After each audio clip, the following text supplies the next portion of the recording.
감사하신 주님,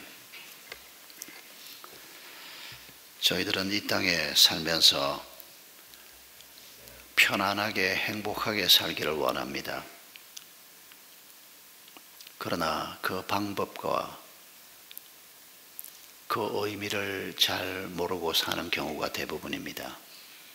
열심히 자신의 행복을 구하며 살지만 행복하게 사는 사람은 우리 눈에 잘 띄지 않는 오늘 우리의 현실을 보면서 오늘 주님이 주신 말씀을 함께 생각하려고 합니다. 왜 예수 그리스도가 이 땅에 오셨는지, 예수 그리스도께서 어떻게 우리를 행복한 사람으로, 하나님의 은혜와 평강이 넘치는 사람으로 만들 수 있으신 것인지, 베드로 사도의 편지를 통해서 우리가 주님의 음성을 듣기를 원합니다. 성령 하나님께서 이 시간 우리 모든 성도들의 마음을 열어주시고 하나님의 말씀을 우리 삶 속에 적용하며 그 열매를 얻을 수 있도록 주님 축복해 주시옵소서. 예수님의 이름으로 기도하옵나이다. 아멘. 하버드 대학에서 아주 특별한 연구를 오랫동안 해서 그 결과를 한 몇 년 전에 발표를 했습니다. 75년간 724명의 남자들을 10대 때부터 시작해서 그들이 90이 된 지금까지, 최근 한 몇 년 전까지 이 사람들의 평생을 추적을 한 겁니다.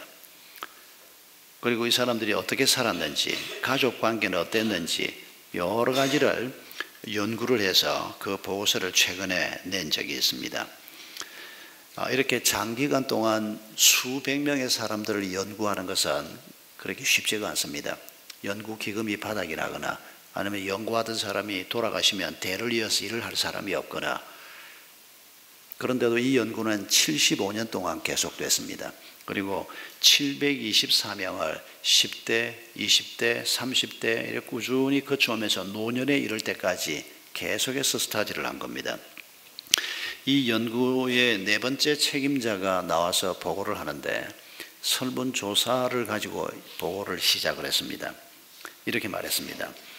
젊은 청년들에게 자기 자신을 행복하게 해줄 가장 중요한 것이 무엇이라고 생각하느냐, 이런 질문을 했다는 것입니다. 왜냐하면 75년 동안 해온 이 연구 보고의 가장 중요한 결론은 이 사람들이 무엇으로 행복하게 살았는가, 우리는 어떻게 하면 행복하게 살 수 있는가, 그걸 이 사람들이 이 연구에서 도출해냈기 때문입니다. 여러분이 짐작하시겠지만은 80%의 미국 청년들이 부자가 되면 인생이 행복해질 수 있다고 답했습니다. 아마 이 답은 어디서나 비슷하게 나오지 않을까 싶습니다. 그 다음은 뭐냐라고 물었더니 50%의 청년들이 유명한 사람이 되는 것이다 라고 답했습니다. 이 질문에 대한 답이 바로 이 보고서에 그대로 나타나는데, 이 청년들이 답한 것하고 724명을 평생 연구한 결과하고는 굉장히 큰 차이가 있습니다. 1938년에 이 연구가 시작됐습니다. 두 그룹의 소년들을 연구 대상으로 시작했습니다. 한 그룹은 하버드 대학 2학년 학생들이었습니다. 나이 19살 된 이 청년들, 이제 아직 어른이라고 말하기 어려운 이 소년들을 대상으로 시작을 했고, 또 한 그룹은 하버드 대학과는 정반대되는 보스턴의 빈민촌에 살고 있는 10대 소년들을 중심으로 해서 이 두 그룹이 어떻게 자라고, 어떻게 직업을 갖고, 어떻게 결혼하고, 어떻게 살고, 어떻게 노년에 이르게 되는가, 그걸 평생을 연구를 한 겁니다. 이 사람들에게 해마다 설문지를 보냅니다. 이 사람들 자신의 생각을 계속 체크를 하는 겁니다. 그리고 사람들을 보내서 만나기도 합니다. 이 사람들이 어릴 때는 이 사람들을 양육한 부모님을 만나서 이 사람들에 관한 자료를 모았습니다. 이 사람들이 결혼하고 난 다음에는 배우자들을 통해서도 이 사람들에 관한 자료를 모았습니다. 이 사람들이 애를 낳고 난 다음에는 이 사람들의 아이들한테도 물었습니다. 아빠가 언제 행복해하냐, 아빠가 어떤 사람이냐 자세히 물었습니다. 그리고 지금 이 연구팀은 이 사람들의 자녀 2,000명을 대상으로 해서 또 새로운 연구를 하고 있습니다. 이 사람들의 주치의하고 연결해서 다 허락을 받고 한 겁니다. 물론 그 주치의에게 이 사람들의 건강검진 기록을 받고 이 사람들의 뇌사진을 받고 이 사람들에 관한 모을 수 있는 모든 자료를 모았습니다. 그리고 이 사람들이 어떻게 살고 있는지 그걸 이 사람들이 연구를 한 겁니다.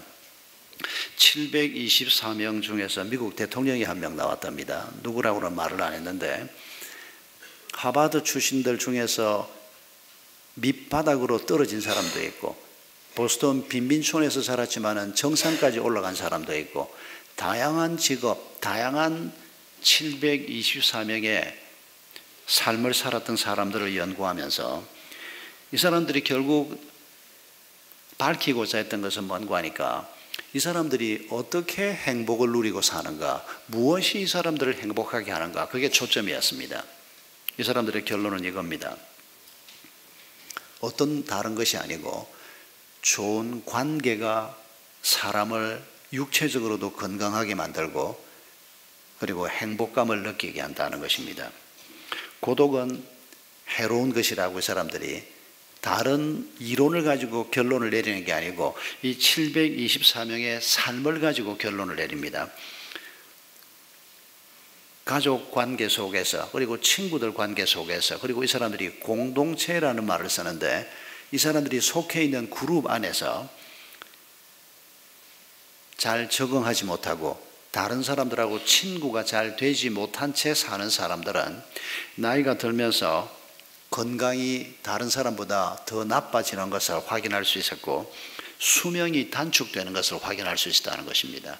그런데 가족관계, 친구관계, 공동체에서 이 사람들과의 관계에서 좋은 관계를 맺고 사는 사람들일수록 건강하고 오래 살고 행복하게 살았다는 것입니다. 젊은 시절에 콜레스테롤 수치는 행복과 별 상관이 없다, 이런 글귀도 들어있습니다. 콜레스테롤이 좀 높다 낮다 이거 우리가 신경을 써야 하고 조심을 해야 합니다. 그런데 그보다 훨씬 더 중요한 게 부부관계에서, 가족관계에서, 친구관계에서 얼마나 좋은 사람들 속에 사는가, 이게 그 사람의 행복을 결정하는 가장 중요한 것이었다는 것입니다.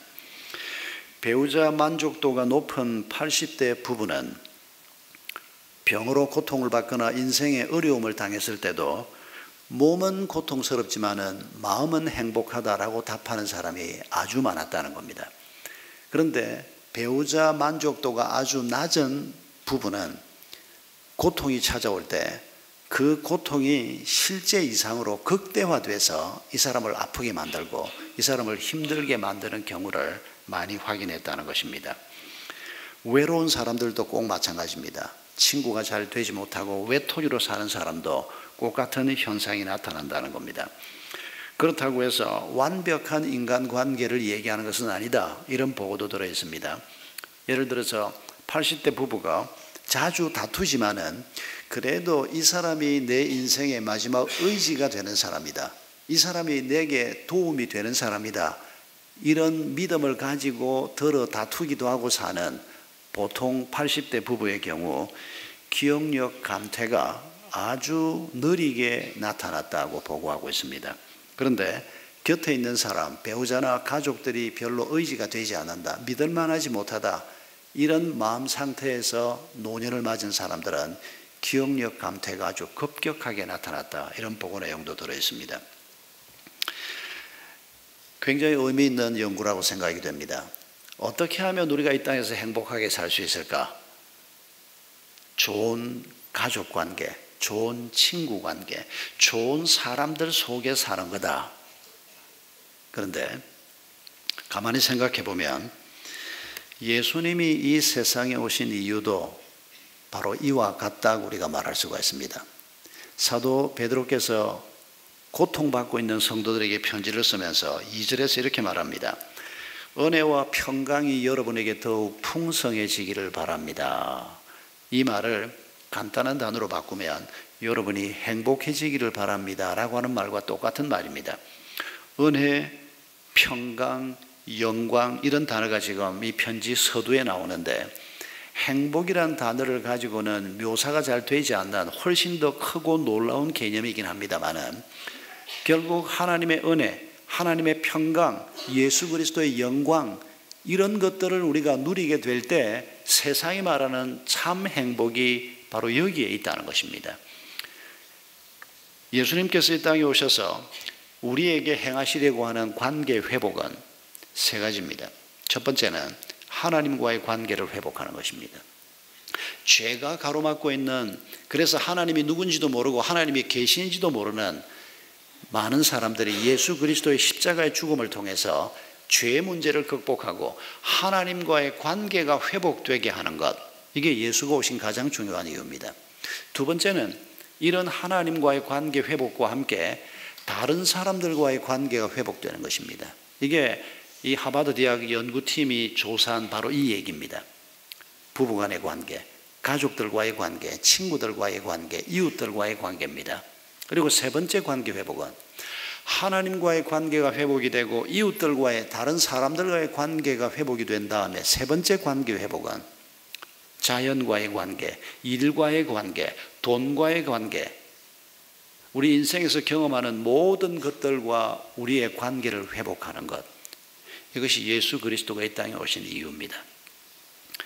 우리가 이렇게 이 세 가지 관계가 잘 회복이 되면 이 하버드 연구팀이 연구한 이 연구와 비교가 되지 않는, 여기에서는 주로 사람들과의 관계에 초점을 맞출 수밖에 없었습니다마는 사람들과 좋은 관계를 맺고 싶어도 하나님과의 관계가 회복되지 않은 사람은 사람들과의 관계도 깊이 좋은 관계를 맺기가 어렵습니다.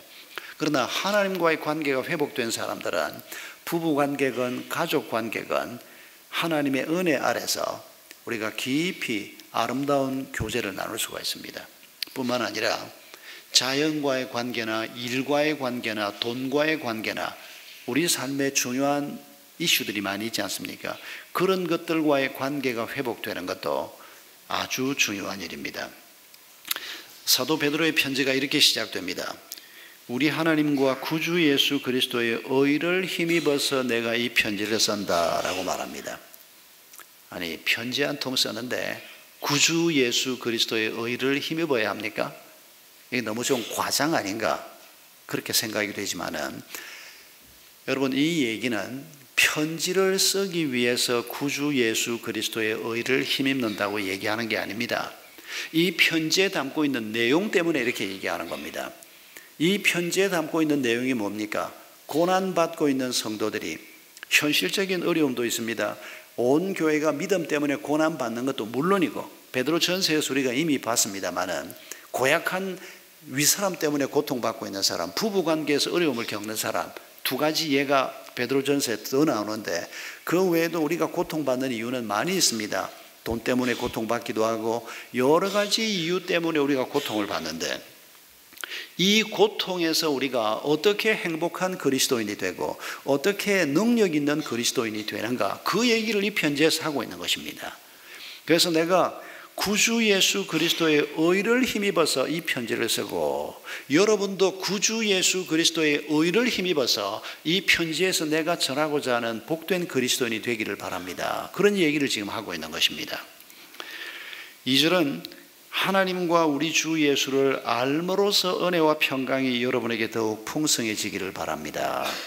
베드로가 전하고자 하는 것은 하나님을 더 잘 알고 예수 그리스도를 더 잘 알게 되므로 우리가 이 비밀을 발견하게 된다는 것입니다. 3절에서도 비슷한 얘기를 또 합니다.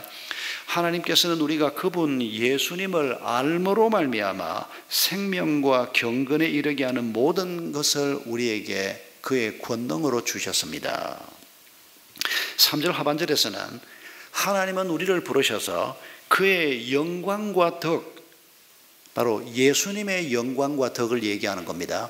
예수님의 영광, 예수님의 덕, 그걸 우리에게 주시려고 한다는 것입니다. 그래서 우리가 이 땅에서 복된 자가 되게 하시겠다는 것입니다. 어떻게 이 일이 이루어진다고 사도 베드로가 말합니까? 오늘 핵심 귀절은 5, 6, 7절입니다. 하나님의 성품이 회복되는 것입니다. 4절을 보면 그는 이 영광과 덕으로서 귀중하고 아주 위대한 약속들을 우리에게 주셨습니다. 그것은 이 약속들로 말미암아 우리가 이 세상에서 썩어지고 부패하는 사람이 되는 것이 아니고 하나님의 성품에 참여하는 자가 되게 하는 것이다. 하나님의 형상을 회복하는 것이다. 다른 번역에는 이렇게 번역을 했습니다. 원래 이 하나님의 형상은 아담 하와를 지으실 때 하나님께서 아담 하와에게 주셨던 것입니다. 그런데 아담 하와가 선악과를 따먹고 하나님을 더 이상 주인으로 인정하지 않고 자기가 하나님처럼 인생을 살려고 할 때 그 속에 있던 하나님의 형상이 깨지고 말았습니다. 이제 예수 그리스도가 이 땅에 오셔서 이 하나님의 형상을 다시 회복시켜 주시는 것입니다. 성령의 열매가 우리에게 맺혀질 때 바로 이 하나님의 형상이 회복되고 하나님의 성품이 회복되는 것입니다. 그걸 5절, 6절, 7절에서 우리의 보배로운 믿음 위에 7가지를 더한다. 이 7가지를 공급하라, 공급받으라, 이 말씀을 하고 계시는 것입니다. 우리가 이 7가지를 생각하기 전에 우리가 이렇게 하나님의 형상을 잘 회복하지 못하면, 이 7가지를 잘 공급받지 못하면 어떻게 불행한 사람이 되고 어떻게 보잘것없는 사람이 되는가, 4가지를 지적하는 것을 8절 9절에서 볼 수가 있습니다. 8절에서 먼저 우리 주 예수님을 알기에 게으른 자가 된다라고 말합니다. 믿음이 있는 사람에게 하는 얘기입니다. 믿음 없는 사람은 게으른 자가 되는 게 아니고 아예 알려고 하지도 않습니다. 아예 관심도 없습니다. 그런데 믿음이 있습니다. 보배로운 믿음이라고 사도 베드로가 1절에서 얘기하는 이런 보배로운 믿음을 가지고 있는데도 불구하고 이 하나님의 형상이 잘 회복이 되지 않고 성령의 열매가 제대로 맺히지 않을 때 예수 그리스도를 알기에 게으른 자가 된다는 것입니다. 여러분, 이건 사실은 자연스러운 일입니다. 죄인들에게 예수에 대해서 알기에 게으른 자가 되는 것은 우리에게 당연히 일어나는 현상입니다. 요새 여러분 재미있게 보는 연속극이 뭐가 있습니까? 황금빛 내 인생 보십니까? 뭐 40%가 넘어간다는 제가 기사를 본 적이 있습니다. 저도 가끔씩 봅니다만은, 여러분 연속극이 재미있습니까? 큐티가 재미있습니까? 설마 큐티 이럴 사람은 아무도 없겠죠. 저도 그렇게 답하지는 못합니다. 예, 재미있는 연속극 보면 굉장히 재미있습니다. 여러분, 그게 우리가 사는 일상적인 모습입니다.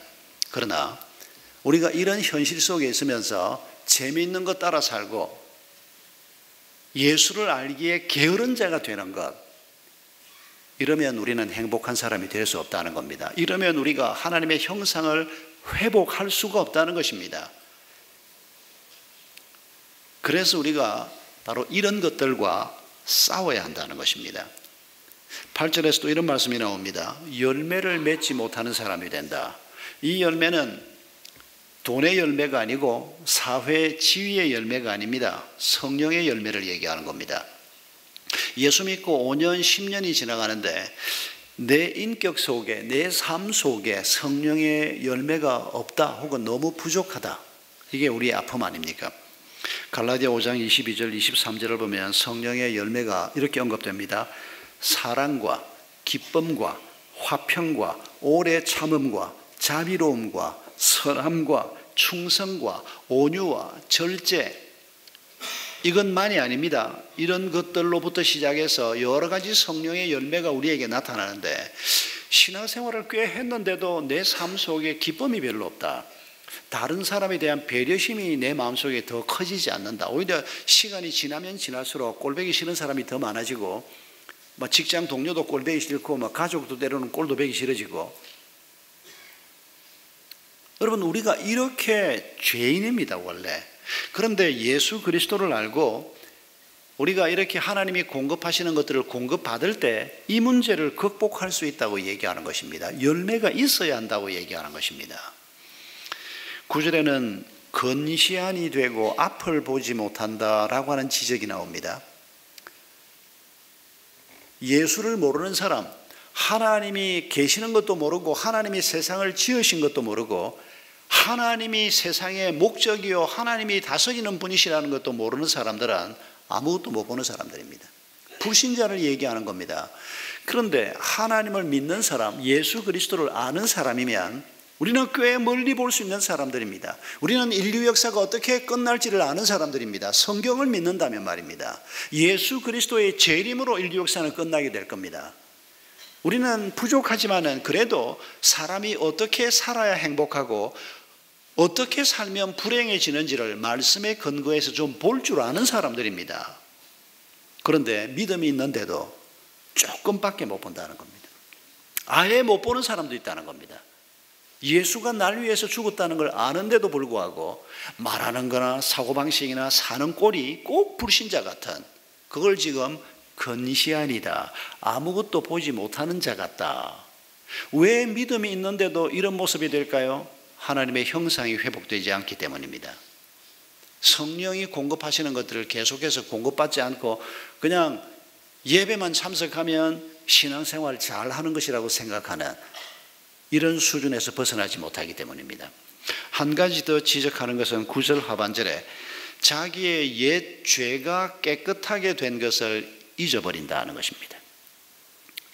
우리가 다 죄인입니다. 그 죄 때문에 우리는 주눅이 들고 그 죄 때문에 항상 마음이 외롭고 고통스럽습니다. 그런데 예수 그리스도의 십자가의 은혜가 나의 그 죄를 사했다는 놀라운 소식을 우리가 들었습니다. 그러면 예수님이 나의 옛 죄를 사했다면 우리가 감사함으로 당당함으로 인생을 살 수 있어야 하는데, 예수를 믿는다고 하면서도 옛날에 내가 범한 죄가 사함받았다는 사실이 마음에 확신으로 다가오진 않아서 그 죄 때문에 주눅이 들고 그 죄 때문에 쭈비쭈비하고 그 죄 때문에 그 죄 비슷한 죄에 또 끌려 들어가고, 이런 문제가 우리에게 생긴다는 것입니다. 이런 문제에서 벗어나야 할 것을 사도가 우리에게 말씀하고 있는 겁니다. 그러면 어떻게 하겠다는 것입니까? 5, 6, 7절을 보면 하나님께서는 우리에게 이렇게 약속하시고 명령하십니다. 그러므로 여러분은 열성을 다하여 여러분의 믿음 위에 7가지를 더하라고 말합니다. 그 7가지가 덕과 지식과 절제와 인내와 경건과 성도 간의 우애와 사랑, 이 7가지를 말씀하고 있습니다. 이 7가지를 하나님께서 우리에게 공급하신다는 것입니다. 이 7가지를 우리가 잘 받으면 하나님의 형상의 회복이 이루어진다는 것입니다. 이것들이 우리에게 공급이 되면 우리가 예수를 더 잘 알게 되고 하나님을 잘 알게 되고 하나님의 은혜와 평강을 누리게 되고 예수 그리스도의 영광 안으로 우리가 들어가게 되고, 행복이란 단어를 가지고는 도저히 다 설명할 수 없는 엄청난 세계 안으로 우리가 이끌림을 받는다고 지금 사도 베드로가 말씀하고 있는 것입니다. 이 7가지가 무엇인가를 간략하게, 또 7가지를 어떻게 얻을 수 있는가를 간략하게 살펴보십시다. 맨 첫 번째 언급되는 게 덕입니다. 이 덕이란 말은 여러분 목적이라고 하는 단어와 탁월함이라고 하는 두 단어와 함께 기억해 주시면 우리가 바르게 해석하는 것입니다. 2000년 전에 그리스어를 쓰던 사람들은 우리가 덕이라고 말하는 것하고 다르게 이 덕이란 단어를 썼습니다. 우리는 사람만 보고 저 사람이 덕스럽다, 덕스럽지 못하다 그렇게 말합니다. 개를 보고 저 개가 덕스럽다 그렇게 말하는 사람은 아무도 없습니다. 마이크를 보고 이 마이크가 덕스럽다 우리는 그렇게 쓰지 않습니다. 그런데 2000년 전에 이 그리스어를 쓰는 사람들은 마이크를 보고도 이 마이크가 왜 만들어졌습니까? 작은 소리를 내도 큰 소리로 정폭이 돼서 많은 사람에게 잘 전달이 되게 하기 위해서 만든 겁니다. 그런데 이 마이크가 지금 역할을 잘하고 있습니다. 제가 그냥 막 얘기하는 정도의 크기로 얘기를 하는데도 잘 전달이 됩니다. 만든 사람의 목적대로 이 마이크가 잘 쓰임을 받고 있는 겁니다. 이럴 때 이 마이크를 보고 덕스럽다고 얘기하는 겁니다. 그리고 목적대로 잘 쓰여지고 있으면 그게 탁월하다, 뛰어나다 이렇게 말하는 겁니다. 여러분, 이 목적과 탁월함이라고 하는 단어를 하나님께서 우리에게 아주 중요하게 사용하시는 것을 기억해야 합니다. 여러분, 우리의 믿음 위에 덕을 공급받는다, 목적을 공급받는다고 생각해 보십시오. 하나님이 왜 나를 사람으로 만드셨을까요? 왜 나를 남자로 여자로 만들었을까요? 왜 나를 다른 나라 사람도 아니고 한국 사람으로 만들었을까요? 왜 하나님이 나를 이 시대에 태어나게 했을까요? 왜 나를 하나님께서 그 부모 밑에서 태어나게 했을까요? 왜 하나님이 나를 그 사람하고 결혼하게 하고, 왜 이런 직업을 갖게 하고, 왜 내가 의도하지 않았던 일들도 왜 하나님이 이렇게 우리를 지금 인도해 가고 계실까요? 이럴 때 불평을 찾아내면 안 됩니다. 가난한 부모 밑에서 뭐 어쩌고 저쩌고. 여러분, 그건 하나님의 목적이 아닙니다. 여러분, 어차피 아담 하와의 범죄 이후로 이 땅에 고통이 있고 슬픔이 있을 수밖에 없습니다. 그러나 우리가 그 속에서도 하나님이 의도하신 목적을 제대로 발견하기만 하면, 그리고 우리가 그 목적에 따라서 살아가면 우리는 이 땅에서 탁월한 사람으로, 뛰어난 사람으로, 행복한 사람으로 인생을 살 수 있다. 그게 지금 베드로가 말씀하고 있는 핵심이라는 것입니다. 이런 분명한 목적이 없는 사람들은 하나님께서 왜 나를 사람으로 만들었는가? 여러분, 창세기 1장 26절 이하에 분명히 나오지 않습니까? 하나님이 지으신 이 모든 세계를 하나님의 대리인이 돼서 하나님의 성품을 가진 자로서, 하나님의 형상을 가진 자로서 하나님이 의도하신 대로 이 모든 것을 다스리는 자, 이 모든 것을 관리하는 자로 살라는 것입니다. 그것이 우리를 사람으로 지으신 목적입니다. 이걸 우리가 바르게 알고 그 목적을 따라 우리가 살 때 우리의 삶에 하나님이 약속하신 탁월함이 있는 겁니다. 그래서 신명기 28장 1절에서 너희가 내 말씀을 따라 살면 너희가 모든 민족 위에 뛰어나게 될 것이다. 이 탁월함을 하나님이 3500년 전부터 자기 백성에게 약속하신 것입니다.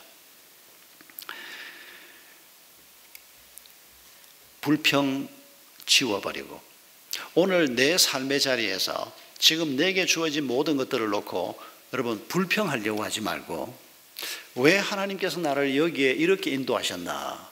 하나님의 목적을 물으시기 바랍니다.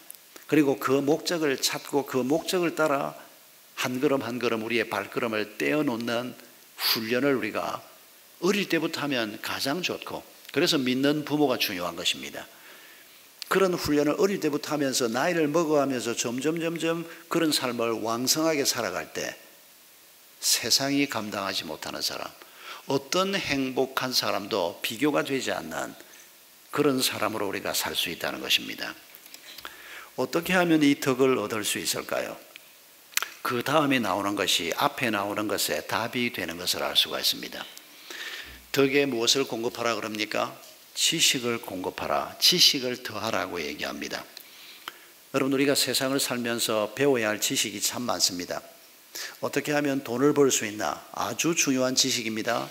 그런 지식이 없으면 가족을 먹여 살릴 수도 없고 내 삶을 꾸려나갈 수도 없습니다. 어떻게 음식을 만들면 맛있게 먹을 수 있을까? 아주 중요합니다. 안 그러면 인생을 재미없이 살게 될 겁니다. 어떻게 하면 위생 관리를 잘할 수 있을까? 어떻게 하면 맵시 있게 옷을 입을 수 있을까? 어떻게 하면 집을 좀 예쁘게 꾸미고 살까? 여러분, 인생에서 우리가 배워야 하는 지식들이 굉장히 많습니다. 할 수만 있으면 그런 많은 지식들을 쌓아서 하나님이 의도하신 삶의 길을 걸어가는 것이 옳습니다. 그런데 모든 지식 중에서 근본이 되는 지식이 있다고 성경이 말합니다. 그 지식이 어떤 지식입니까? 하나님을 아는 지식입니다. 하나님을 아는 지식이 근본이 된다는 말이 무슨 말입니까? 하나님을 아는 지식이 기초에 깔려있지 않으면 이런저런 지식 많이 가지고 있어도 그것들이 아무 소용이 없다는 것입니다. 하나님을 아는 지식을 기초로 해서 그 위에 우리가 이런저런 지식을 가지고 우리의 삶을 세워나가면 하나님의 목적을 따라서 이 땅에서 탁월하고 복된 사람으로 살 수 있다고 성경이 말씀하는 것입니다. 하나님을 아는 지식이란 말이 구체적으로 어떤 의미입니까? 우리는 하나님을 아는 지식, 그러면 하나님에 대한 정보를 많이 갖는 것을 의미하는 것으로 착각을 많이 합니다. 아닙니다. 제가 운동을 하는 건 테니스를 좋아하고 운동을 보는 것은 축구를 좋아합니다. 제가 테니스를 아주 좋아하는데도 하는 거를 보는 건 테니스 치는 거 보는 것보다 축구하는 걸 보는 걸 더 좋아합니다. 이상하게 그냥 그렇게 습관이 붙었습니다. 뭐 야구나 농구는 보면 뭐 썩 재미가 없습니다. 그래서 거의 그런 경기는 제가 보는 법이 없습니다. 뭐 시간의 문제가 아니라 좋아하면 보는데, 근데 축구는 잘하는 팀들이 축구하는 걸 보면 뭐 얼마나 짜릿하고 재미있는지 모릅니다. 그러니까 자연스럽게 제가 누구를 좋아할까요? 축구 선수를 좋아합니다. 뭐 어떤 연예인, 뭐 유명한 사람보다 축구 선수, 그 중에서도 제가 제일 좋아하는 사람은 박지성입니다. 같은 박가기 때문에 좋아하는 게 아니고 2000년에 박지성이가 포르투갈하고 할 때 포르투갈을 한국팀이 이긴다고 아무도 예상하지 않았습니다. 그런데 골대 오른쪽에서 멀리서 날아오는 공을 가슴으로 딱 받아서 오른발로 찰것같이 하면서, 그러니까 수비수들이 그쪽으로 몰릴 때 오른발로 공을 옮겨서 수비수 왼쪽으로 차서 넣었는데, 그 한 골 때문에 박지성이 전 세계가 아는 선수가 됐습니다. 저도 기억하는 선수가 됐습니다. 박지성이 나오면 제가 시간이 없어도 박지성이 하는 걸 끝까지 보려고 애를 씁니다. 재미있으니까. 박지성에 대해서 물으면 제가 꽤 많은 정보를 가지고 있습니다. 어떤 다른 선수보다 박지성에 대해서 제가 뭐 결혼을 어떤 사람하고 했고 얼마 전에 아기를 낳았고 뭐 박지성에 대해서 꽤 많이 합니다. 박지성의 아버지 얼굴도 제가 압니다. 길에서 아직 만나본 적은 없지만은, 근데 아직 박지성은 한 번도 만나지는 못했습니다. 박지성을 좋아하기 전에는 제가 차범근이를 더 좋아했습니다. 근데 차범근은 만났습니다. 벨기에 브뤼셀에서 길을 가는데 앞에서 차범근이 오는 겁니다. 제가 뭐 의심하지 않고 차 선수 반갑습니다 하고 손을 내밀었더니 이 사람도 그냥 자기 팬인가 보다 하고 악수를 하고, 그러고 보니까 이 사람이 좀 약간 당황하길래, 제가 사실은 목사인데 이게 크리스찬 아닙니까 이 사람이. 길에서 한 5분을 붙들고 제가 얘기했습니다. 제 인생에서 참 아주 좋은 추억으로 남아 있습니다. 뭐 차범근 씨는 다 잊어버렸겠지만은 박지성은 한 번도 만나지 못했습니다. 제가 박지성에 관한 정보는 좀 가지고 있는데 제가 박지성하고 친할까요?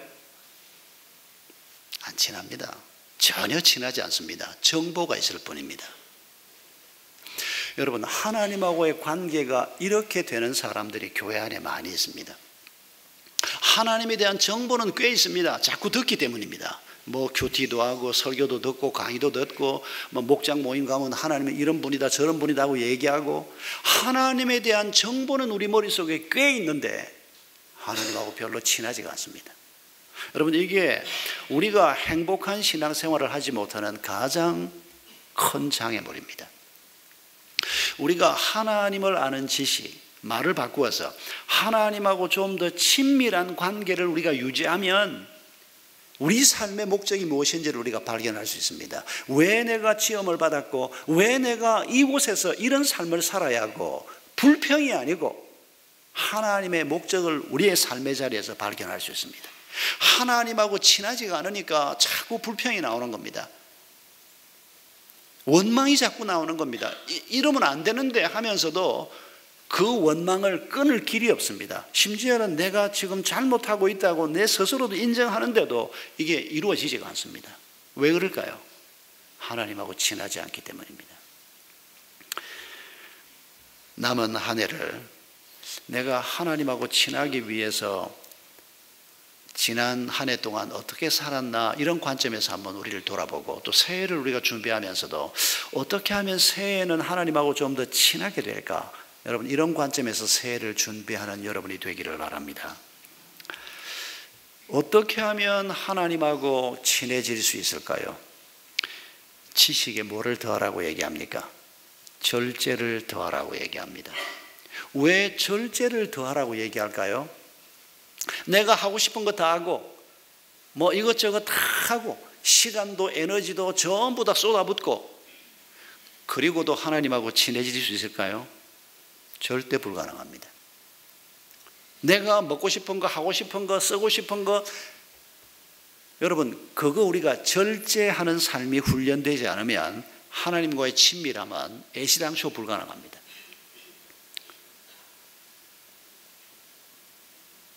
우리가 뭘 절제해야 될지 한번 잘 점검해 보시기 바랍니다. 시간은 내가 어디에 많이 쓰는가? 돈은 내가 어디에 많이 쓰는가? 내 에너지는 어디에 많이 쓰는가? 뭐 나쁜 일 아니면 잘라낼 건 없습니다. 그러나 좀 줄여야 하는 것 아닌가? 혹은 어떤 건 잘라내야 하는 거 아닌가? 그래서 하나님과의 시간을 갖고 내 에너지를 하나님과의 친밀함을 위해서 좀 더 사용을 하고,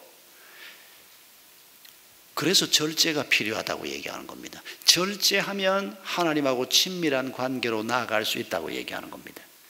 어떻게 하면 절제할 수 있을까요? 절제에 인내를 더하라고 얘기합니다.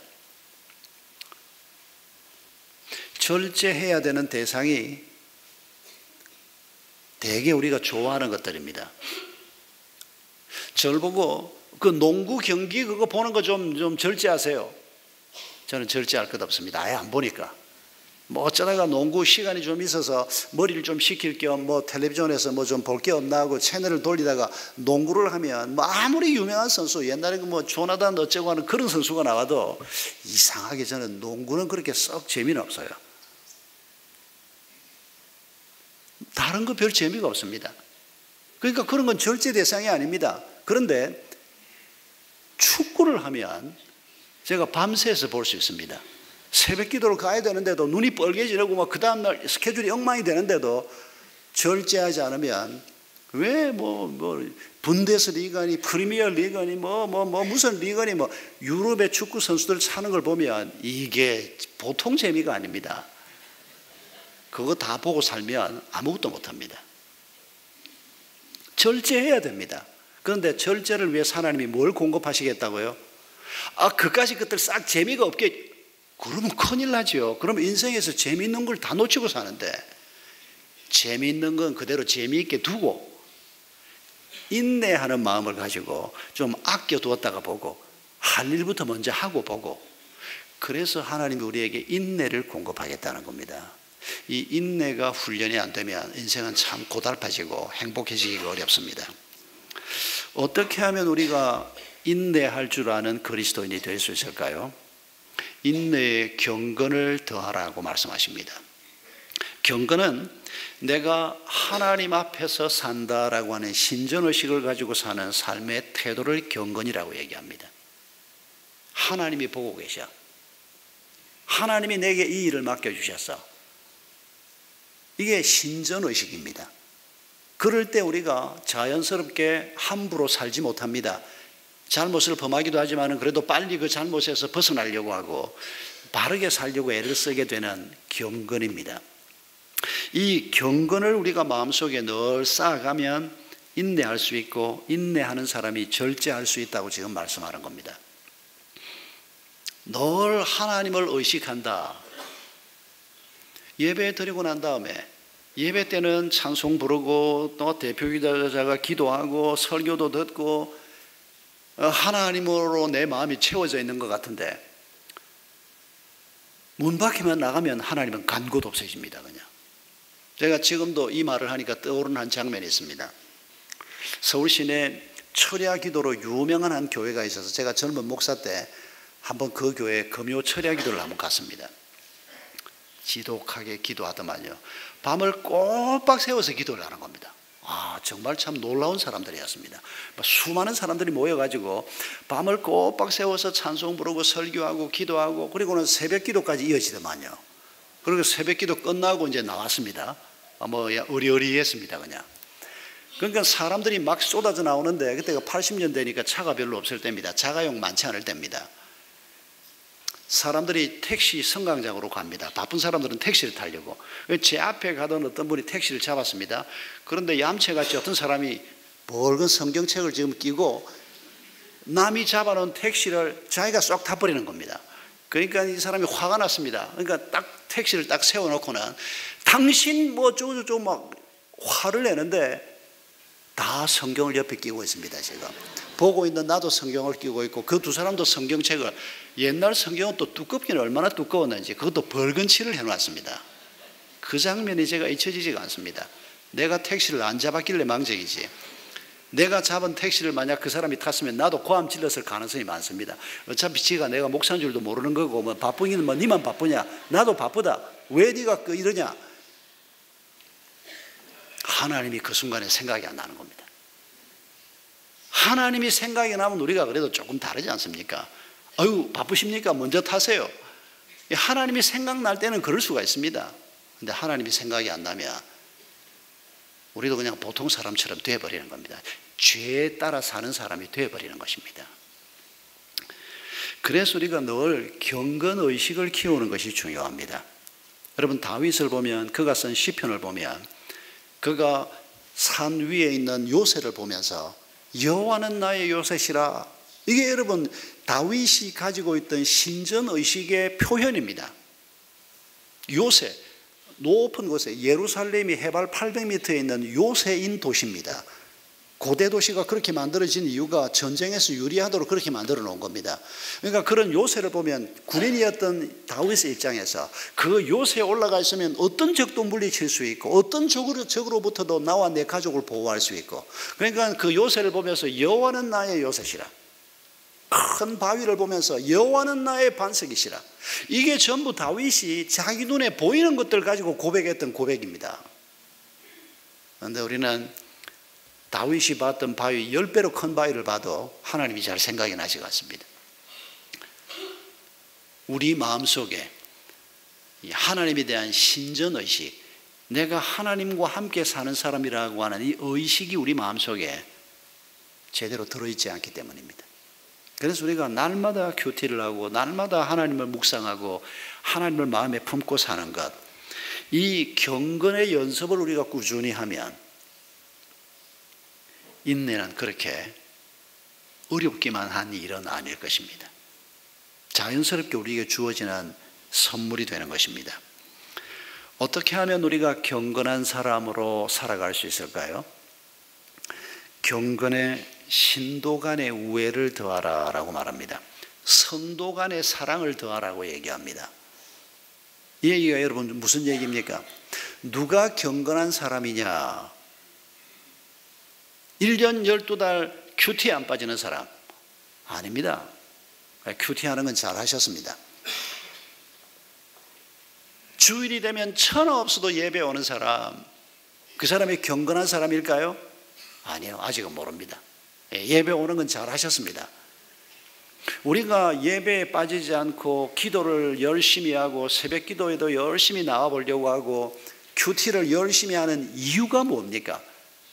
예배 행위 자체가 목적이 아니고 성경을 읽는 것 자체가 목적이 아니고 그런 것들을 통해서 우리가 하나님을 닮아가고 그런 것들을 통해서 하나님을 사랑하고 이웃을 사랑하는 사람이 되는 것입니다. 그런데 예배 열심히 오는 사람인데도 자연스럽게 사랑이 더 커져가는 사람이 있는가 하면 반대의 경우도 얼마든지 있을 수 있습니다. 그래서 우리가 경건의 훈련을 잘 하려고 하면 내가 다른 사람에 대해서 얼마나 배려심이 있는 사람인가, 먼저는 교회 안에 있는 공동체 안에 있는 사람을 두고 생각하는 겁니다. 여러분, 이 신도 간의 우애, 성도 간의 사랑의 훈련, 이게 잘 이루어지면 하나님과의 관계가 점점 더 깊어지게 될 것입니다. 그런데 옆에서 뭐 밥을 먹는지 굶는지 무엇 때문에 슬퍼하는지 뭐 내 사는 것 하나 바빠가지고 같은 공동체 같은 목장 안에 있는데도 그 사람에 대한 관심조차 없이 만약에 산다면 우리는 경건하고는 거리가 아주 먼 사람입니다. 그래서 하나님께서는 경건의 신도 간의 우애를 더하라 라고 말씀하고 있는 것입니다. 그리고 마지막으로 말씀하는 것이 무엇입니까? 사랑을 더하라 라고 하는 말씀입니다. 여러분, 이 사랑이라고 하는 단어가 아가페라고 하는 단어인 것 기억하시죠? 예수님 오시기 250여 년 전에 히브리어로 기록된 구약 성경을 그리스로 번역을 했습니다. 그때 이 구약에 언급되어 있는 하나님의 사랑이라고 하는 단어를 이미 헬라어에서 쓰고 있던 에로스라고 하는 단어나 필리아라고 하는 단어로 번역하는 것을 번역자들이 주저했습니다. 그래서 그때 그들이 만든 신조어가 아가페라고 하는 단어입니다. 하나님의 사랑, 오직 하나님의 사랑을 묘사하기 위해서 만든 신조어입니다. 그 사랑을 더하라고 말합니다. 가만히 생각해 보면 여기가 출발점인 걸 알 수가 있습니다.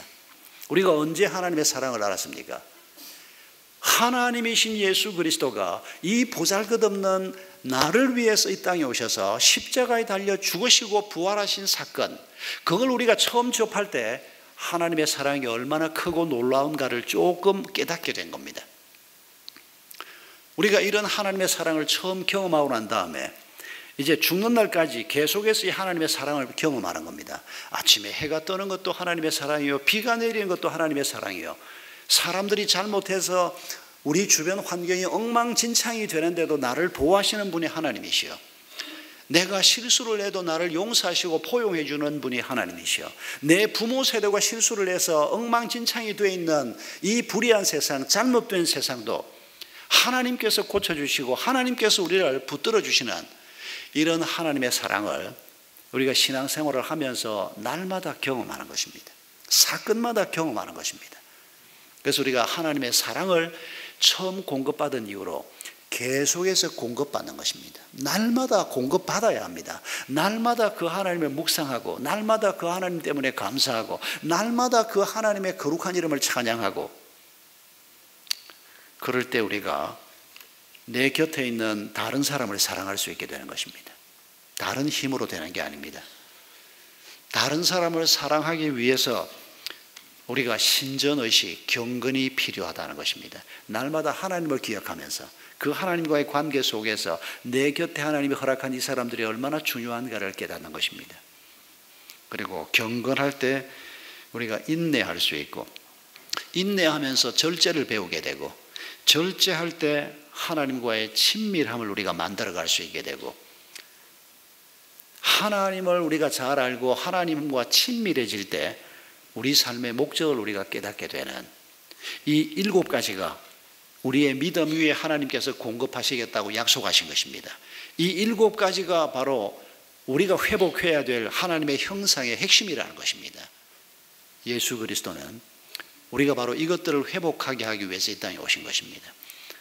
이걸 우리가 잘 회복을 해서 하나님과의 관계가 회복이 되고, 가족과의 관계, 배우자와의 관계, 부모 자식과의 관계가 회복이 되고, 내 주변 사람들과의 관계가 회복이 되고, 자연과의 관계, 여러 사물들과의 관계, 여러 일들과의 관계가 회복이 돼서 우리가 이 땅에서 가장 복되고 가장 강하고 가장 탁월한 사람으로 살 수 있다고 하나님께서 베드로의 입을 통해서 말씀하시는 것입니다.